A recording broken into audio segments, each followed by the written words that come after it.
తొర్రూరు పట్టణ కేంద్రంలో మాజీ మంత్రి ఎర్రబెల్లి దయాకర్ రావు పాలకుర్తి నియోజకవర్గ బీఆర్ఎస్ నిర్వహించిన రైతు మహాధర్నాలో వింత సంఘటన చోటు చేసుకుంది.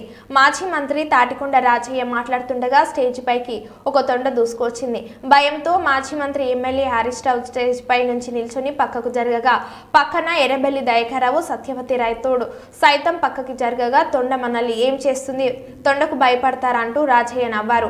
వెంటనే ఆ తొండ నిల్చొని మాట్లాడుతున్న రాజయ్య దోతిపై ఎక్కి షెడ్ లోపలికి నుండి ఛాతీ వరకు వెళ్ళింది. ఒక చేత్తో మైకు పట్టుకున్న రాజయ్య మరో చేత్తో తొండను షెడ్తో అదిమి పట్టుకున్నారు. పక్కనే ఉన్న తొర్రూరు మాజీ ZPTC Srinivas Rajaiah shed button విప్పి కన్వతో తొండను బంధించి పక్కన విసిరేశారు. ఇది కాంగ్రెస్ ప్రభుత్వ కూటమి అనేసరికి వచ్చిన రైతులందరూ విరగబడి నవ్వారు. కొందరు రాజయ్య ఎప్పుడు చమత్కారుడే అంటూ సంబోధించారు.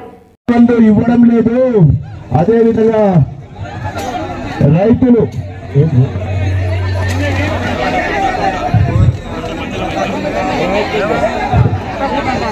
గాతుండలు మనవలేం చెప్పే